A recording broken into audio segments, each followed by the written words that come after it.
I used to really consider myself to be a shit runner and that I would just never be good at running. It wasn't until like I started really running consistently and embracing my slower pace that I realised that running isn't necessarily about pace, and there's not a good or a bad runner. It's all about getting what you want out of running, and for some people, yeah, that might be running really fast or running really far, but for other people like me, it's more about proving to myself that I can do something, and also just trying to get as much enjoyment from it as I can. As someone who used to hate running and any form of cardio, I can't really believe that I'm making this video, but I thought I'd make a video to celebrate my 2 years of running. 2 whole years. I can't believe that I've actually been able to stick to it for this long. So I made one of these maybe a year ago, and it was just before I ran my first marathon. Since then a lot's happened. Some amazing things and some really, really hard things in my running journey. So I thought I would just give you a recap of my running journey so far and let you know what's happened since that video. Yeah, I hope this shows you that you don't need to be fit or look like a runner or anything like that to be a runner, because running has completely changed my life.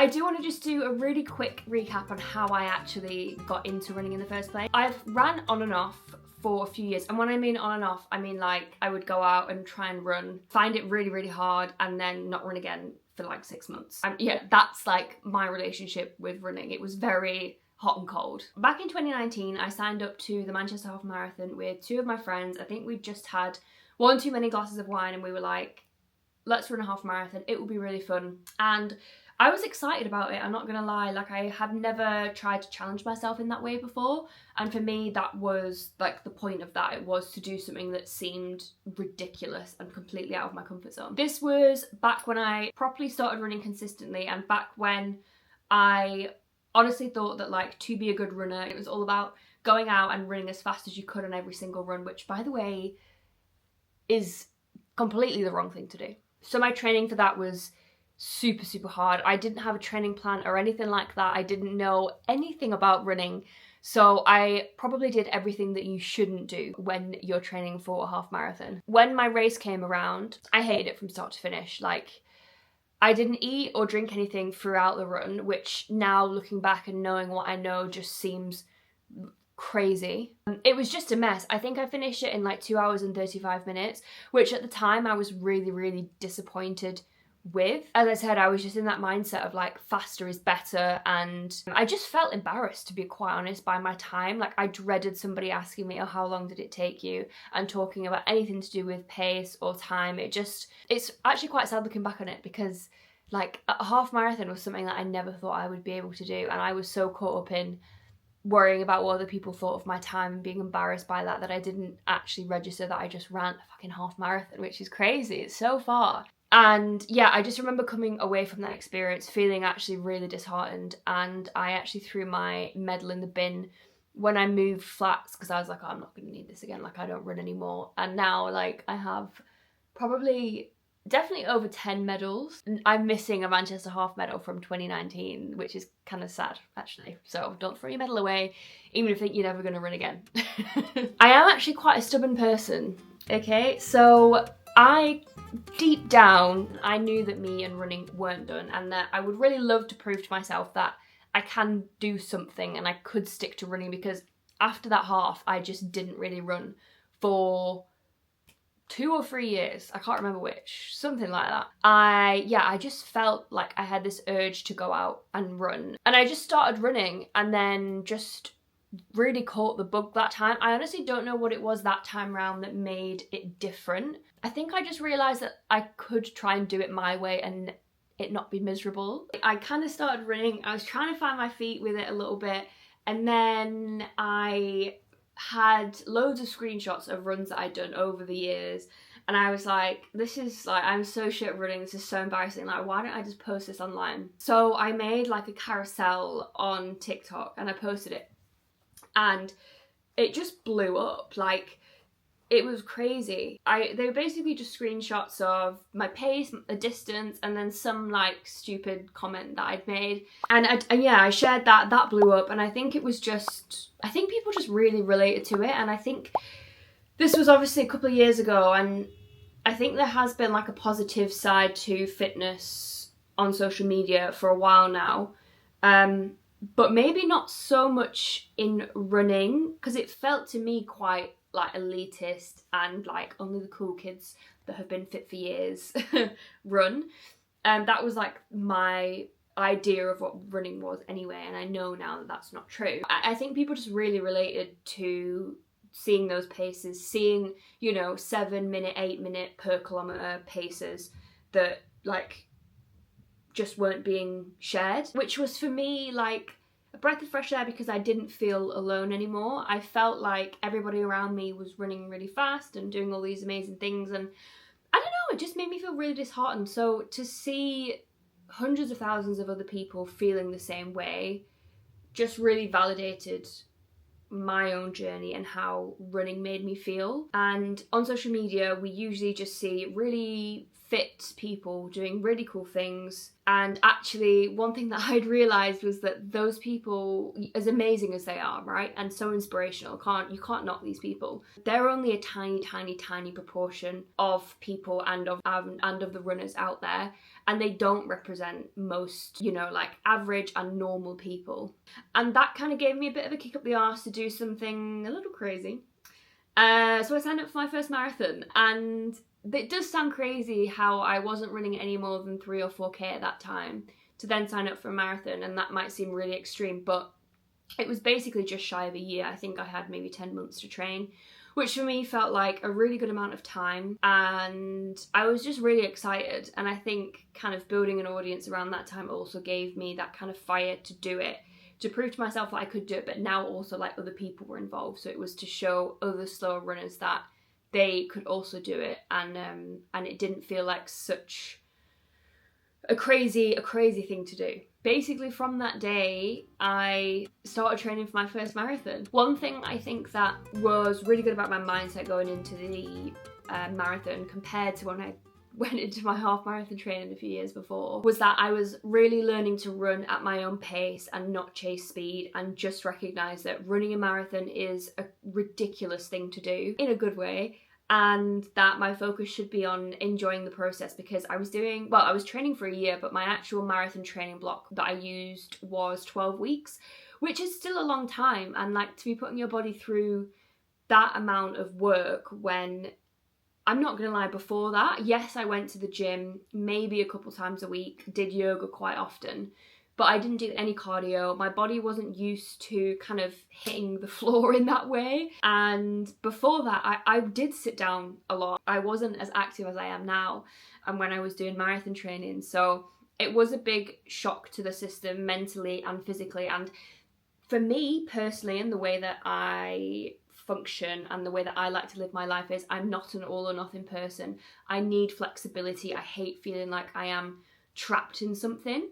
So I had to be kind with myself and gentle and flexible in order to get the most out of my training, and also to actually turn up to my sessions. Because if I'd have said, I am not allowed to miss a session, I have to eat perfectly, I have to do this, I have to do that, I honestly probably wouldn't have made it to the start line of the marathon if that's the mindset that I had. Just because for me personally, obviously everybody's different, that doesn't work for me. And I think also a learning for that is it's okay to recognise that that style of training, that intensity, having that mindset of I will do every single session, might not work for you, and that is perfectly fine. It doesn't make you lazy, it doesn't make you not ambitious, it's just a different way of doing it, and different is fine and different is good. So yeah, that was the foundation of this marathon block. I'm a runner, it doesn't matter how slow I am, like I'm gonna get this training block done and I'm gonna run my first marathon and I'm gonna really enjoy it. So for the most part, I really enjoyed marathon training. Yes, it was long, yes, it was hard. I wasn't prepared for how mentally draining and physically draining obviously it would be. I was running 3 times a week. I was trying to fit in gym sessions around that, because strength training is a really important thing to do around running. But I just found that because my body wasn't used to it, I was tired, so I wasn't really able to fit in as many gym sessions as I should have, and my focus really was running, because at the end of the day, you know, I'm not going to be bicep curling my way through the marathon. Like, I had to run, so running became the priority of my training, which, you know, looking back now, yeah, I could have done it different, but I honestly don't think that my body would have been able to keep up with what I was like demanding of it. And then in terms of my training plan, I used the Runner app. I'm going to put a link below if you want to check it out. But yeah, it was a 12-week training block and it was long. And my mileage went up gradually every single week. But when it got to like, I don't know, maybe 6 weeks before the race, I don't know if that's right. Yeah, maybe about 6 weeks before is where you enter like the peak of the training.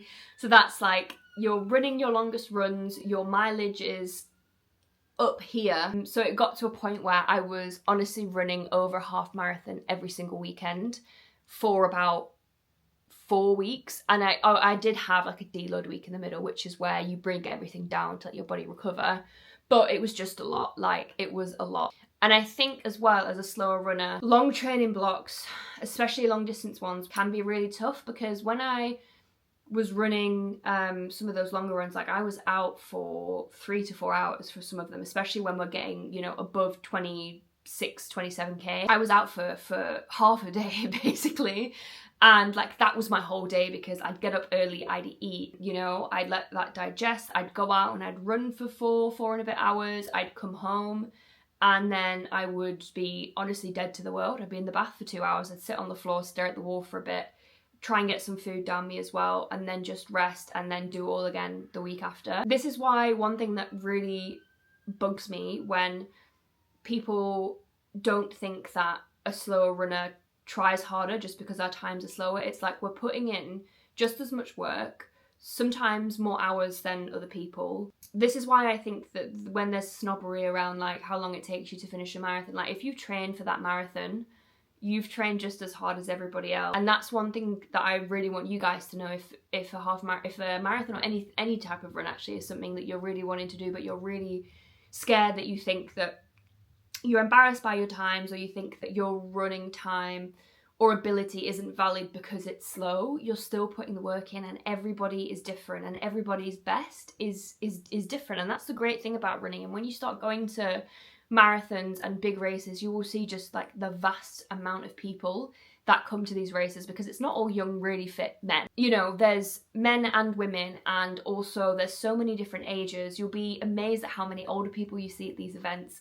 And then also people of different shapes and sizes. Like a runner's body doesn't look a certain way. Yes, for elite runners it does, but for the majority of runners, we just look like normal people. And then came race day, and yeah, oh my god, I was so nervous on race day. I remember just feeling so overwhelmed, and also I think because I had kind of documented my training and stuff, I had just had a fair few people following me by that point. I don't like being the centre of attention, which might sound weird as someone who at the minute is, you know, trying shit online to over 100,000 people, but I really don't like it. And it felt very like vulnerable, I guess, to know that I was doing this really hard thing that I was pretty sure I could finish, but I didn't know how it was going to go, and anything can happen on race day. So I think that made me feel extra nervous, although obviously I was so lucky to have the support of so many strangers that were rooting for me and wanted me to finish this race, and also people that were running it with me as well. Like, I met quite a few people that day, and it was just like a really overwhelming experience. And yeah, I was so nervous in the morning, like didn't really sleep that well. Luckily Josh was with me, so we ran it together, which was really nice. Like, I think I would have really struggled to to keep it together if I was running that completely on my own. And we had a bunch of our family and friends down as well to watch us, so then that was kind of nice that we had that reassurance that, you know, we were going to see people out there when it got really hard. So the actual race itself, like, I felt so capable, and I think that that is like a testament to the training that I did, because I worked so hard to do that marathon. Like, actual blood, sweat and tears. I cried so many times during marathon training, just because it's really emotional, because you're just pushing mental and physical barriers every week, and I've never experienced anything like that before. So on race day, I felt like I could do it. I felt really good, I felt really positive. Obviously I was nervous and overthinking everything,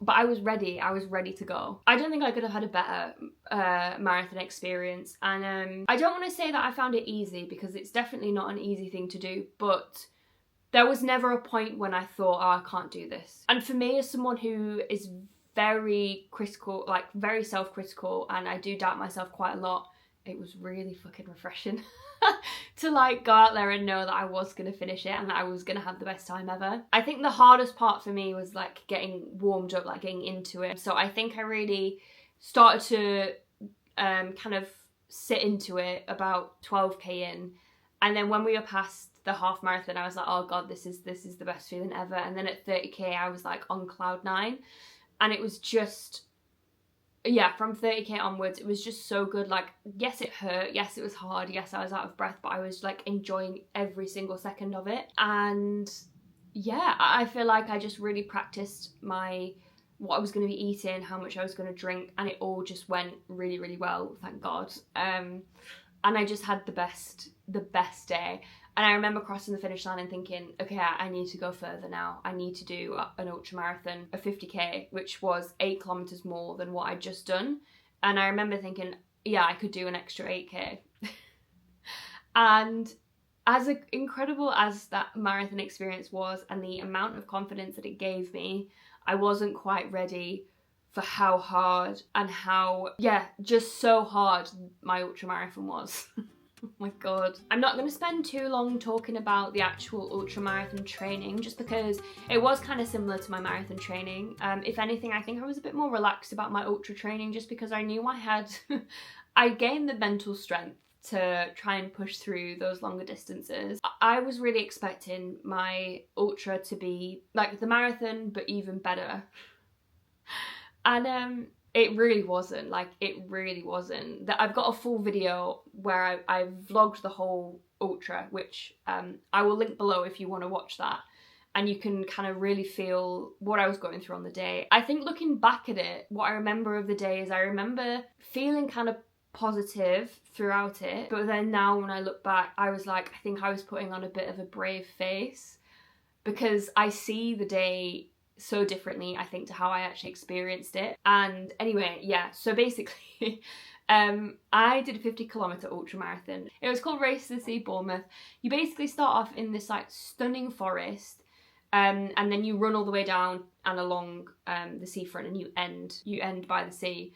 And it was a trail ultra. It was 50 kilometers, and it wasn't particularly hilly, but it was very kind of like this, and the terrain was a mixture of like road, more traily, and then like a field at one point, and then the last like just under a kilometer was like pure sand. So it was a real mix. And yeah, it was one of those races where I just didn't settle into it. And if you are a runner, you know that feeling of just waiting for your body to get into the zone, and it just never happened. I just really, really struggled. And I was also due on my period the day after. I think that probably played quite a big part, because I know through my training and things that I find running and any form of exercise a lot harder. Another thing that I really struggled with was I'd only ever run road marathons, half marathons before, and the atmosphere is very different, especially if you're running at a big event. There's so many people cheering you on.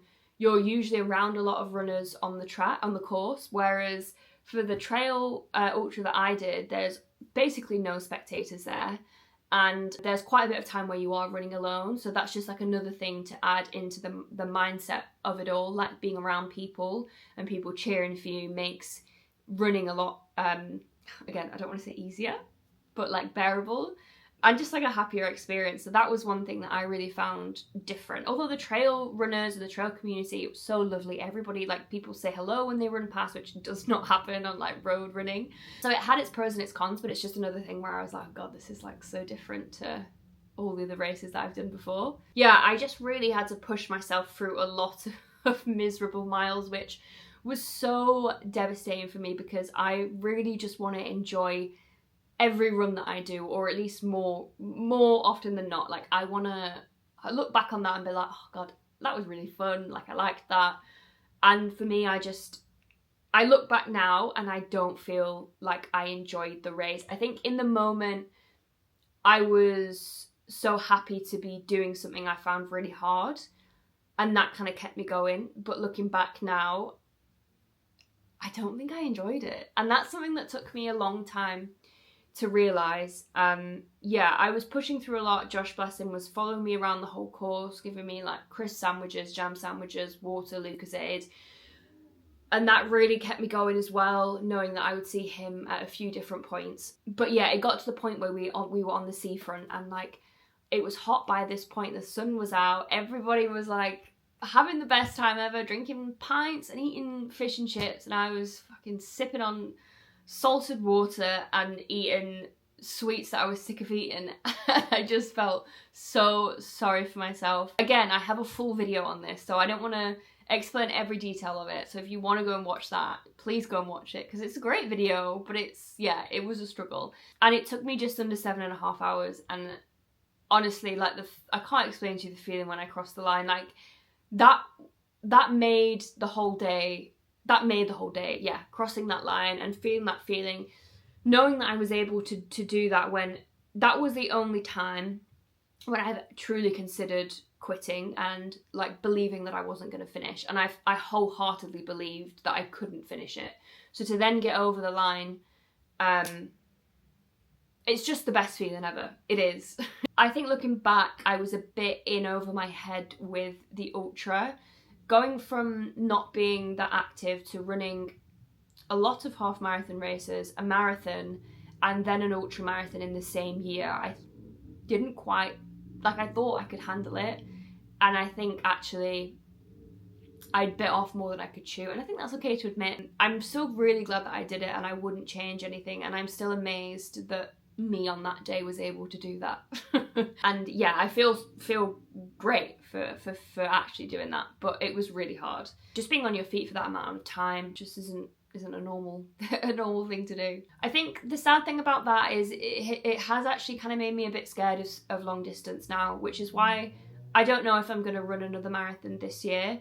I'm undecided, I think, but it has kind of scared me. Again, like I say, I want to enjoy the runs that I do.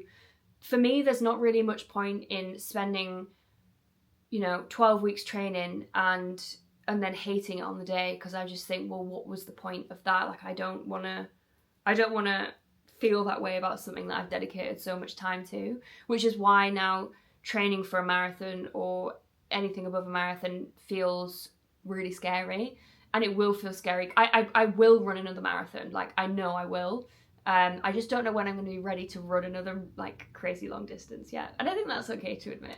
So yeah, and now I'm basically like in the middle of a half marathon training block. I'm going to be running a half marathon on the island of Svalbard, which is a Norwegian island near the North Pole, and I'm so excited. That's going to be in June, so like not even that long away now. Yeah, one thing that I do just really want to get across is, if you're watching this video because you are wanting to understand what it's actually like to run a marathon, or just start running as someone who isn't really that fit, has never really been that fit, didn't really do any sports, this is kind of what it's like, I guess, as an extreme version, because like you don't have to run a marathon or anything like that if you don't want to. But I think it's good to have big goals and goals that feel scary. But I just want you to know that just because you don't feel fit enough doesn't mean that you can't do it. I thought, as I said, that running was just for people who are really fit. And it's really not the case, because yes, running is about fitness and it's a physical act. Like, you have to go out and you have to train. But it's also, even more so a mental thing. And if you have mental grit, or you're willing to learn how to become more mentally resilient through running, you'll go really far. Like, literally, you'll run far, but then you'll go far in a sense of like, you'll really push yourself to see what you're actually capable of. And that's what I did, and I honestly can't tell you how much of a difference that it's made. I went into running thinking that I would become really fit and really fast, but actually what actually happened when I started running was I grew so much as a person, having more confidence in myself and being able to push through tough situations in like general life or in work. It translates from running, and it makes you a stronger person in every aspect of your life, which I wouldn't believe you. You wouldn't believe me if I was you. Is that what I'm trying to say? But you have to believe, like, please believe me. If you really want to get into running, you are going to see way more benefits from running that will bleed into other areas of your life. And for me, running isn't even really about running anymore. It's about everything else that running gives me and you know, kind of makes my life better. And I really wish that that was like the key message that everybody was talking about online, rather than, ooh, was that a fly? Rather than like intimidating people and making people think that you're not good enough to run because of XYZ. Like, that's just not the case, and I hate that mindset. So yeah, I really hope that this has showed you that you can be unfit as fuck and start running and start feeling these like physical and mental benefits. Like, I finish all of my races in the bottom like 10 to 20%.